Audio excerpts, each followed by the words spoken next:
What did you see on the video? What did you see in the Senate? I saw some people coming in, and you know why I'm shocked was the way they treated that woman on the other side. It was on the right-hand side. And like by the time, nobody was expecting that they would, what would they do with the mace? But when they approached the mace, everybody ran. Many of our colleagues ran to the tea room, and it was very unfortunate. Well, how come none of the senators tried to stop them, though? Thank you. That includes you. Why didn't you try to stop them? Huh? Why didn't you try to stop the thugs? I mean, they talk about the Senate, the mace being the symbol of authority, and if I were younger, with their lives. If I were younger at that time, I would have done that. But as an old man, and supposing these people are armed, and nobody is armed in that chamber, because you don't go with even a stick.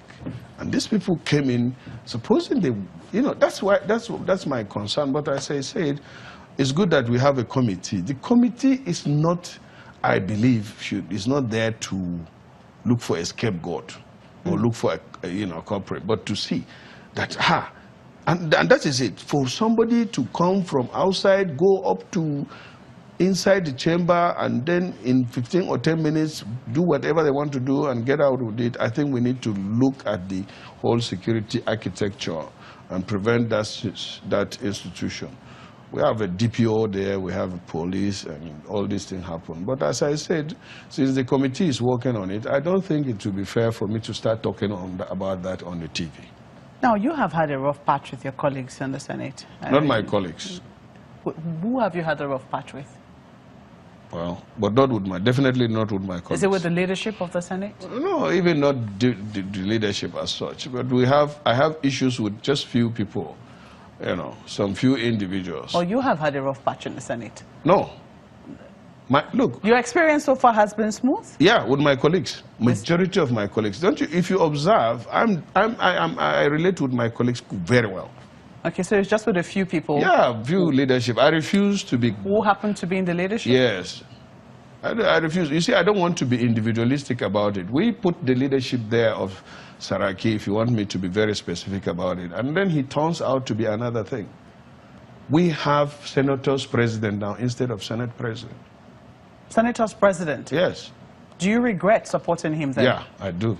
Because that's not what it is. Look at this 8th Senate now. We have been reduced to an unbearable level of integrity. Just because of few people. That is wrong. What transpired? What happened? No, we didn't know that he was going to be like this. Honestly, I didn't. Why did your relationship with him go sour? Yeah, because I speak the truth, even if I'm alone. And I stand by it. We started with the issue of Magu.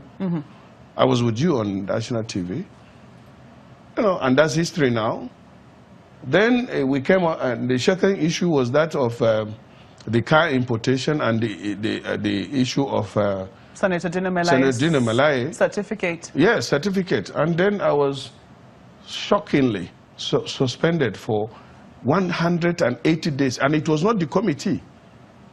The committee did not. My colleagues in the committee, majority of them did not know and are not part of the report that was used to suspend me for illegally and unconstitutionally for 180 days. That's why I quietly went to court. And you see the response of my people then.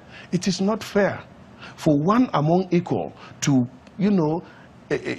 take himself up and take advantage of the gavel to rule instead of to lead, instead of to preside.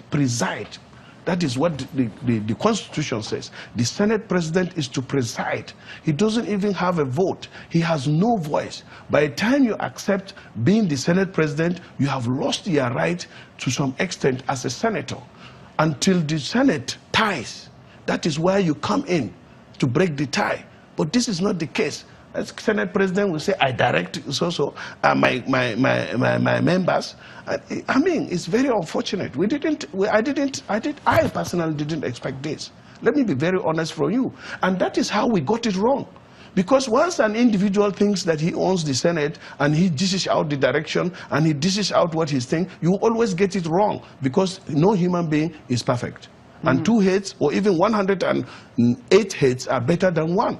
But for now, Senate at certain points, it's like Dino and Saraki. It's very unfortunate. Do you think that the Senate has been high-handed in the way it's treated its members? No, it's not the Senate. No, you don't say the Senate. I have my colleagues. My colleagues say, look, follow somebody that has the power because he can destroy you. And that's what Saraki thinks he can do. And he couldn't. Because I'm elected by people and God gives power to whoever he so wishes. That's why he's the Senate president. Otherwise, what is it? He has one senatorial district. I have one senatorial district. In each state, we have 3 senators. So we are equal. And just Senate president is supposed to be one among equal. The reason I say the Senate is because we did not even hear It's not voice. The Senate, please. Don't. Just a moment, Senator Ndume. We did not hear one voice of dissent. No, if you after your suspension. No, if you are strong. Dare enough to raise the issue, a voice of dissent, you will be reprimanded again. He takes the advantage of it. Is it not because other senators support him? Look at what happened to Abdullahi Adamu. Look at what happened to Amo Agege later on. Look at some even members. Look, there are some members that were removed from their committees by Saraki just because they do a little to show maybe to be, not being on the same page with him. As I sit here now, I'm not the chairman of the committee, I'm not anything, just because of Saraki. And he feels that he owns the committee, so he gives it out to whoever he wants, or those that are due to him.